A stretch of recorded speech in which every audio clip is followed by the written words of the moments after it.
Amigos, bienvenidos nuevamente a un programa de economía y política, política y economía. Me acompaña como siempre el doctor Alexander Guerrero, profesor universitario, analista económico, experto en la economía petrolera venezolana.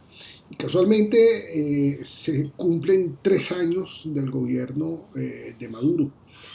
3 años en los que hemos visto un declive importante de la economía venezolana con las consecuencias que esto trae desde el punto de vista social. Bueno, y de eso queremos hablar hoy con Alexander. ¿Cómo estás, Alexander? Bienvenido. ¿Qué tal? ¿Cómo estamos, Vicente? Bueno, sí, son 3 años que parecen como 3 siglos, ¿no? Muy Eh, pesado, ¿no? sí, lo curioso es que este resultado o esta trayectoria de Maduro como gobernante y del tipo de agenda política que tiene o económica, yo diría más política económica porque agenda económica no tiene, Maduro, Sí. sino, perdón, la agenda es de dominación. eh, la economía todas las decisiones económicas están supeditadas a la sobrevivencia de él en el poder, de manera que a él le importa si esto mejora o no mejora. A él y al proyecto político. Correcto, lo que él está haciendo es tratando de sostenerse en el poder y allí ha sido exitoso. Uh-huh. Porque en medio del gran descalabro económico que Venezuela ha sufrido durante este periodo de 3 años, una hiperinflación, una hiperescasez, un gran desempleo y una hipercontracción de la economía. Vamos a ponerle hiper a todo porque son magnitudes absolutamente no manejables. En ese esquema de resultados, Maduro ha logrado sostenerse en el poder e inclusive ha tendido, ha proyectado la impresión de que él tiene todavía instrumental político para mantenerse en el poder. Sí. De hecho, Aunque no gobierna. aunque no gobierne, para los efectos, él no está en funciones de gobierno, en funciones de gobierno simplemente el gobierno como bien público busca la solución de problemas, pero no, los problemas los agrava. Pero Uh-huh. en la medida en que él agrava los problemas con decisiones absolutamente absurdas en lo económico, Aumenta su poder. él, él incrementa su poder político. Ahí hay una correlación interesante y me voy a una situación que tenemos curiosa porque hay una Asamblea Nacional que está en manos de la oposición que legisla para, no sabemos para qué, porque las leyes están todas invalidadas. Pero ellos siguen legislando. Entonces, pareciera que viviéramos en dos países, uno que gobierna Maduro y uno en el cual vive la oposición. Uh-huh. Y eso es lo que hemos visto en estos años, aunque la relación con la oposición en términos de lo que es el poder en la Asamblea Nacional, que ha sido totalmente anulado, es de apenas 4 meses. Uh-huh. Pero en términos de ejecución decisiones en términos económicos, Maduro no ha tenido la menor preocupación de resolver el problema económico del venezolano, de resolver la escasez, de enfrentar la hiperinflación, de buscar la forma de tenemos que crecer para crear empleo porque el empobrecimiento que va creciendo a una gran velocidad, eso no le preocupa a Maduro. Pero lo curioso es que la Venezuela clama hoy, que hace colas, que vive sus problemas económicos terribles con la hiperinflación y la hiperescasez, esa Venezuela no pasa simplemente de una cola. Sí. Entonces, uno tiene que concluir, y mi formación como economista me dice, bueno, ¿qué concluyes en 3 años? Que Maduro se ha consolidado en el poder, que la economía se ha destruido y ha arruinado al país, que el empobrecimiento ha sido brutal, pero que ello va unido a un fortalecimiento en el poder. Yo hablo de una troika. La troika es Maduro, Padrino y Escarrá. Escarrá es el que teje, sí, Escarrá es el que teje digamos, el mecanismo de naturaleza legal y constitucional para que Maduro actúe. No, Padrino pone las bayonetas. tú me vas a perdonar que yo creo que le estás atribuyendo mucho a ese señor, pero bueno, está bien, Bueno, está bien, esa es tu pero opinión. yo creo que hay un hombre muy importante en el poder. Padrino pone la bayoneta y el poder militar tácitamente, y Maduro pone el control del país desde el gobierno, desde la estructura del poder. Y por eso llamo el triunvirato Maduro, Escarrá, Padrino. Ahora, una cuestión, Sí, Alexander. Un gobierno así es sostenible porque hay, bueno, ya uno ve que el asunto de los niños muriéndose en los hospitales, los neonatos, no natos, una cuestión espantosa. Las madres protestando porque no consiguen leche materna, los hijos, perdón, los muchachos que se mueren con enfermedades de, de cáncer y todas estas cosas. Oye, esto es sostenible, no va a haber una reacción, porque a cada rato uno ve que hay un saqueo, a cada rato hay una manifestación, la criminalidad está poniendo en jaque la impresionante. capacidad del gobierno de mantener el orden. ¿Esto es sostenible o...? Pero el problema es este, fíjate una cosa, el gobierno es parte del crecimiento de la criminalidad, de la inseguridad personal. Eso es parte de la agenda del gobierno porque eso le da el poder a eso del individuo. El individuo vive atemorizado frente al crimen y Sí, la inseguridad. Entonces el gobierno allí gana de la inseguridad y del temor de la sociedad y del miedo que tiene el ciudadano. Gana inclusive de la cola, porque el venezolano sabe que la cola es la que le va a matar el hambre, si es que eso ocurre. Entonces vamos a tener un gobierno que se fortalece o que sobrevive, para usar una expresión que no me gusta mucho, porque, pero bueno, vamos a usar la que vive o sobrevive la ruta de empobrecimiento que él mismo ha trazado. Y ahí entonces tenemos una relación un poco convencional y curiosa. En la medida en que el país se deteriora, en esa medida Maduro se fortalece en el poder y es lo que hemos visto en estos años. pero Maduro ha convocado el país a la violencia política y a la violencia social y económica y se ha mantenido en el poder.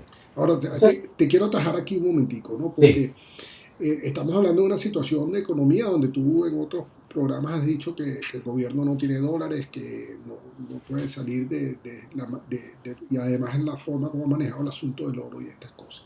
Ahora, el secretario general de la OEA está diciendo que va a trabajar en función de la convocatoria de la Carta Democrática. Una entrevista de John Kerry que apareció hoy domingo también habla de la aplicación de la Carta Democrática. ¿Sigue Venezuela en capacidad de comprar a sus eh, clientes del Caribe o esta caída de los precios del petróleo y esta quiebra ha limitado de alguna manera esa capacidad de acción de Maduro? fíjate que hasta ahora probablemente lo ha limitado, fíjate, pero el gobierno tiene siempre la mano en la jugada que hace. El gobierno se puede inclusive atrincherar y enfrentarse a la OEA, enfrentarse a los Estados Unidos, enfrentarse a todo el que se atraviese y se atrinchera y la única forma como sale del poder es a través de los cascos azules. Pero eso no está contemplado en la OEA. Los cascos blancos, eso tampoco está contemplado en la ONU para situaciones como la nuestra. Y Ahora, entonces el país sigue en ruta de empobrecimiento y de ingobernabilidad, pero resulta que la ingobernabilidad es una situación que nos duele a los venezolanos, pero le mantiene el poder al gobierno, a Maduro. O ahora, sea, es una especie de que lo que no nos favorece, lo favorece.